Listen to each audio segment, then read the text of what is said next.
السلام علیکم ورحمۃ اللہ وبرکاتہ۔ نحمدہ ونصلی علی رسولہ الکریم، اما بعد۔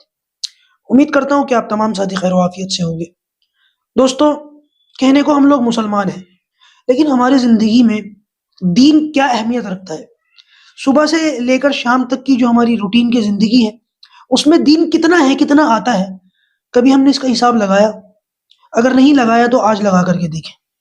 ہو سکے تو باقاعدہ ایک ڈائری بنائیں اور ڈائری کے اوپر لکھیں کہ میں نے سارا دن میں کتنے کام اللہ کو راضی کرنے والے کیے اور کتنے کام اللہ کو ناراض کرنے والے کیے۔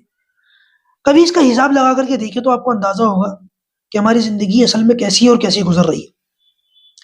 میں ایک چھوٹا سا واقعہ آپ کو سناتا ہوں، اس سے آپ کو اندازہ ہوگا کہ اگر انسان چاہے تو کیا کچھ نہیں ہو سکتا زندگی میں۔ سید مولانا امیر علی صاحب، ان کے بارے میں آتا ہے کہ کوئی بہت زیادہ مضبوط نہیں تھے فائنینشلی، گھر خاندان کے اعتبار سے بھی تھوڑے کمزور تھے، فائنینشلی بھی کمزور تھے، اور کچھ تھوڑی بہت ملازمت کرنے کے لیے، نوکری حاصل کرنے کے لیے تھوڑی بہت انگلش سیکھ لی، اور کچھ جدید تعلیم جو ہے اس کے اندر تھوڑی بہت مہارت حاصل کر لی، اور ایک ڈاک خانے کے اندر جا کر کے انہوں نے ایک جاب کر لی ڈاک خانے کے اندر۔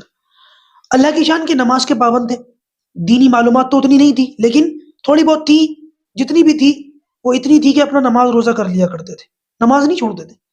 ان کے بارے میں آتا ہے کہ ڈاک خانے میں نوکری کرتے ہوئے ایک مرتبہ جمعے کی نماز کے لیے تشریف لے گئے۔ ظاہر سی بات ہے کہ جمعے کی نماز میں اچھا خاصا وقت لگتا ہے، اس کے اندر خطبہ بھی ہوتا ہے اور پھر اس کے بعد نماز بھی ہوتی ہے، سنتیں بھی اچھی خاصی ہوتی ہے، تو وقت لگ جاتا ہے۔ اللہ کی شان کے ادھر یہ جمعے کی نماز پڑھ رہے تھے اور ادھر ایک سرکاری افسر ڈاک خانے کا معائنہ کرنے کے لیے آ گیا، اور اس نے جب ان کو دیکھا کہ یہ نہیں ہے، پتہ چلا نماز پڑھنے گئے ہیں، تو غصہ ہوا، انگریز تھا، غصہ ہوا تو ان کے لیے رپورٹ تیار کر دی، اور وہاں مسجد کے اندر بھی ان کو کسی نے اطلاع دے دی کہ ڈاک خانے کے اندر ایک سرکاری افسر آیا ہے اور ڈاک خانے کا معائنہ کر رہا ہے، وہیں بیٹھا ہوا ہے، آپ نہیں ہے، وہ بہت غصہ ہے۔ کہتے کہ ان کی طبیعت پہ کوئی خاص اثر نہیں ہوا، پریشان نہیں ہوئے، پریشان ہوتے کہ بھئی کیا ہوگا، کیسے ہوگا۔ اطمینان سے اپنی نماز وغیرہ پڑھی اور بڑی تسلی کے ساتھ ڈاک خانے واپس آئے۔ ان کو واپس آتا ہوا دیکھ کر اس سرکاری افسر نے اپنی زبان میں ان سے کہا، ہاں بھائی تمہیں نوکری کرنی ہے، نماز پڑھنی ہے؟ کوئی جواب نہیں دیا، کچھ بھی نہیں بولا۔ ایک کاغذ لیا، اس کے اوپر اپنا استعفیٰ لکھا اور استعفیٰ لکھ کر اس کو دے دیا، اور کہنے لگے کہ جس نوکری میں نماز بھی نہیں پڑھ سکتا، ایسی نوکری کو سلام۔ سلام کر دیا، نوکری چھوڑ دی۔